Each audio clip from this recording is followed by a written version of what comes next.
ရှားတီတုတ်ကွေးဖြစ်ပြီးဖျားလို့ရှိရင်ဆေးထိုးမှပဲတက်တာမှာလားပေါ့နော်ဒါမျိုးတွေက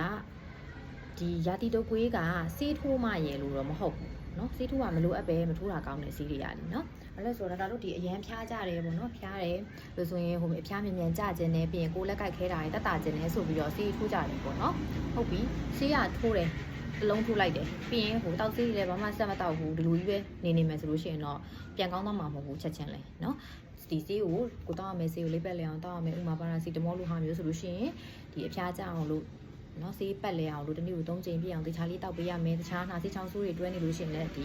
လိုအပ်တဲ့ဆေးလေးတွေတောက်ပေးရမယ်ပေါ့နော်တဆိုင်ရာဆေးလေးတွေတောက်ရမယ်ဆေးထိုးတာတခုတည်းနဲ့လည်းတက်တာမှာမဟုတ်ပါဘူးเนาะဆေးကမလိုအပ်ပဲလည်းထိုးကြလည်းမလိုပါဘူးဒါတို့ဒီတောက်ဆေးနဲ့ပဲအဖျားလဲကြတယ်ကောင်းတယ်ဆိုလို့ရှိရင်ဆေးထိုးဖို့မလိုဘူးเนาะတကယ်ရာသီတုပ်ကွေးကိုမြန်မြန်နလန်ထားဖို့ဘာလုပ်ရမှာလဲဆိုရင်ရေတက်များများဖြစ်ရမယ်ရေများတောက်မယ်တစားလေးတောက်ပေးမယ်ပြီးရင်ကိုယ်ကံအားကောင်းအောင်အာဟာရဖြစ်တဲ့ဟာတွေစားပေးမယ်เนาะမင်းစားကျင်စားလို့ရတယ်တခြားအစားအသောက်ဘာမှမစားလို့ရတယ်ဒီprotein တွေပိုင်းပိုကောင်းတယ်เนาะကြက်သားတို့ကြက်ပေါင်းတို့ကြက်ဥဒါမျိုးတွေစားပေးပိုကောင်းတယ်နော်ပြီးအရွက်လေးများများစားပြီးဗိုက်တာမင်စီပါတဲ့အသီးနှံလေးတွေဒါတွေစားပြီးလို့ရတယ်เนาะဒါဆိုမြင်မြင်ပြတ်တက်လာမှာဖြစ်တယ်မဖြစ်မနေဆေးထိုးနေဖို့မလိုပါဘူးเนาะ